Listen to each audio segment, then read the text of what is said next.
পাক রব্বুল আলামিন তারপরে 3টা কবরে পুরস্কার দান করবে। আল্লাহ পাক রব্বুল আলামিন তারপরে হাসরের ময়দানে 3টা পুরস্কার দান করবে। একটু চিল্লান দিয়ে বলেন না পুরস্কার কয়টা? আর একটু জোরে বলেন না কয়টা? আল্লাহর পয়গম্বর বলতেছে দুনিয়াতে 3টা পুরস্কার দান করবে। সেই 3টা পুরস্কার কি?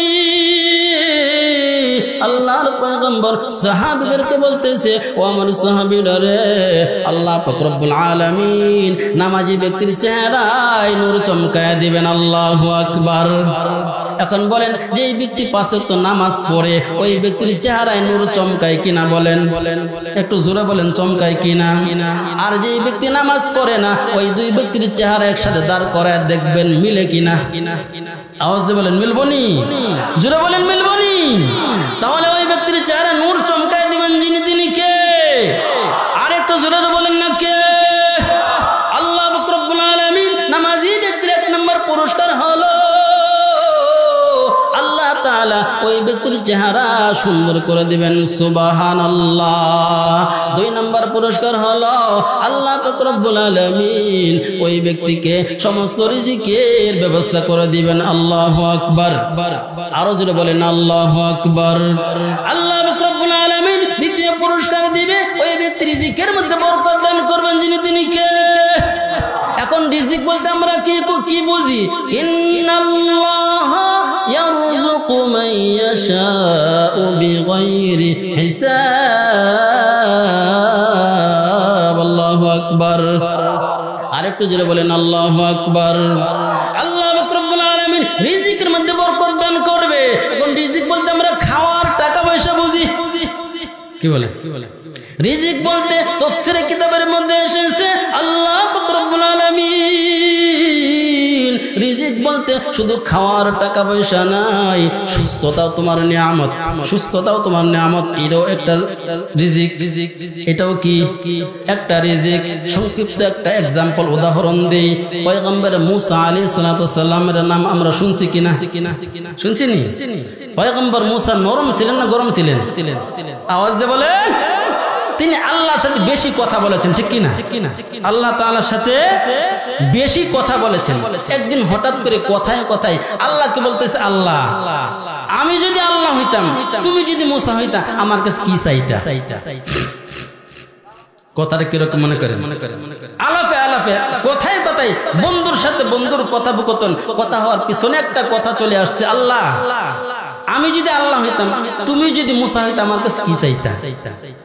তখন আল্লাহ তাআলা বলেছেন, আমি সুস্থতার নিয়ামত চাইতাম। আল্লাহু আকবার। আর একটু জোরে বলেন আল্লাহু আকবার। আমার পাটিরার বাবাজিরা, ফুলবাড়িয়া থানার বাবাজিরা, একটু চিন্তা করে শোনো রে বাবা, একটু চিন্তা করে শোনো রে মা। আল্লাহ পাক রব্বুল আলামিন কেমন করে পুরস্কার দিতেছে। আল্লাহ তাআলা বলতেছেন, রিজিক বলতে কি বোঝো? সুস্থতা তোমার নিয়ামত, অসুস্থতা তোমার নিয়ামত। সুস্থতা একটা রিজিক, অসুস্থতা একটা রিজিক, নেক সন্তান একটা রিজিক। আল্লাহ পাক রব্বুল আলামিন আপনি আমাকে যে সন্তান দান করে, ওই সন্তানটাও আপনি আমার জন্য বড় একটা রিজিক। আল্লাহু আকবার। আরেকটু জোরে বলেন আল্লাহু আকবার। আল্লাহ পাক রব্বুল আলামিন আমাকে বলতেছে, তুমি যদি নেককার সন্তান চাও, নামাজে দাঁড়াইয়া আল্লাহ পাক রব্বুল আলামিনের কাছে দোয়া করো। নামাজে দাঁড়াইয়া যাও, নামাজে দাঁড়াইয়া এই বান্দা নামাজ কমপ্লিট করার পরে আল্লাহ তাআলার কাছে প্রার্থনা করবে, আল্লাহ আমাকে একটা নেককার সন্তান দান করো। হযরত ইব্রাহিম আলাইহিস সালাম দোয়া করছে কিনা বলেন? জীবনের শেষ মুহূর্তে দোয়া কবুল হয়ে গেছে। কবুল হয়েছে কিনা? জীবনের শেষ মুহূর্তে দোয়া কবুল।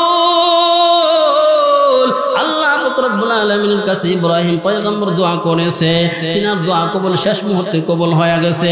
বলেন তো, আমি আপনি যদি নেককার সন্তানের জন্য আল্লাহ তাআলার কাছে দোয়া করি, বলেন তো আল্লাহ আমার দোয়া কবুল করবে কিনা? একটু জোরে বলেন করবে কিনা? আর একটু জোরে বলেন করবে কিনা? একজন মা, দরিদ্র ফ্যামিলির মা, বলেন তো মা বাবা ধনী হোক বা গরিব হোক, ওনারা তাই সন্তানটা মানুষের মতো মানুষ চাই কিনা বলেন? আর একটু জোরে বলেন চাই কিনা? আল্লাহর পয়গম্বর বলতেছে, এই মা চিন্তা করে করে আল্লাহ আমাকে একটা নেককার সন্তান দান করো। মা সন্তান চাইলে এক এক করে 3টা সন্তান পাওয়া গেল। সন্তানের বাবা মৃত্যুবরণ করলো। বাবা মৃত্যুবরণ করার পরে আল্লাহ তাআলার কাছে দোয়া করে, আল্লাহ আমার 3টা সন্তান যেন মানুষের মতো মানুষ হয়। বলেন আল্লাহু আকবার। আমরাও তো চাই আপনি আমার সন্তান মানুষের মতো মানুষ হোক, চাই কিনা বলেন? ওই মা চিন্তা করতেছে, আল্লাহ তাআলার কাছে বলতেছে, আল্লাহ আমার সন্তানটা যেন মানুষের মতো মানুষ হয়। এরকম ভাবে আল্লাহ তাআলার কাছে দোয়া করে এই মা কষ্ট পরিশ্রম করিয়া 3টা সন্তানকে মাদ্রাসায় ভর্তি করাইলো। 3টা সন্তানকে মাদ্রাসায় ভর্তি করাইলো।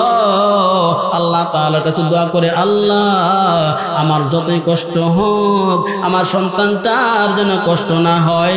একটু জবান খুলে বলেন আমরা এরকম চিন্তা করি কিনা?